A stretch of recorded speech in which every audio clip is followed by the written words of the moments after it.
Hey there, Dave McDermott here, McDermott Mafia, McDermott Law Group, McDermott Militia, all one of the same. Today we're talking about our very favorite subject, need to know. Need to know what? Need to know the law. We covered blowing, whether you should blow after you've been pulled over for a DUI, but we never discussed field sobriety tests, and I got a bunch of people saying, Dave, what's the significance of field sobriety tests? Should I do these field sobriety tests? Don't I have to do the field sobriety test? Answer, no, you don't have to do the field sobriety test. But if you do the field sobriety test, there are a few different things you should take into consideration. They're not always bad.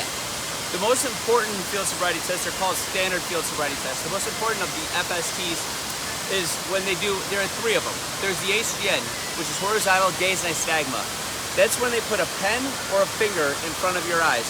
The police officer asks you to follow the pen or the finger with just your eyes.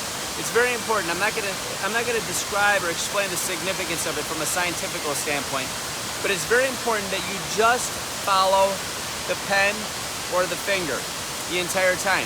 You don't move your head back and forth. These are divided attention tests, which means that they're trying to see whether you can do multiple things at the exact same time. So if you're following it, that's one of the things they're gonna note. They're gonna say, hey, they couldn't keep the person couldn't keep her head still while I'm moving the stimulus, while I'm moving the pen or the finger in front of them. Make absolutely certain that you keep your head still. It's going to be very beneficial to you. Another thing, another very important test is the heel to toe, which is where the officer will tell you to walk heel to toe, typically 9 steps forward, and then you turn around a certain way and you do 9 steps back.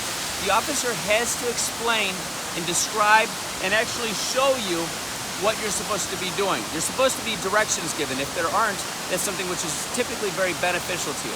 Also, they have to ask you, do you have any prior injuries which in any way could preclude your ability to prevent you from being able to go ahead and complete these tests. Once they're done with that one, you're going to ask you to do a one-leg stand. And actually, it's not in any particular order, but a one-leg stand is where you put one leg up in front of you, you hold it there. You're not allowed to put your arms out like this. You're supposed to keep your arms at your side, and you're supposed to be able to count 1 1,000, 2 1,000, generally to 31,000, but they're not going to say that because there's no specific time period that you actually have to do it for. They're going to see whether or not you put your foot down. They're going to see whether or not you use your arms to go ahead and keep balance. These are different things that they're going to be checking for. Each of these tests has what are called clues. So they look to determine how many different clues you show of impairment, how many different things, how many different ways you mess the test up. And that's what they actually note on their, it's typically called an alcohol influence report. That's what they note on their alcohol influence report, how many times you messed that up. And based on those different clues, that gives the judge or the jury an indication as to whether or not you were impaired. It usually is going to be videotaped when you go ahead and you perform these tests. They'll usually have it on body cam because nowadays just about all police have body cam.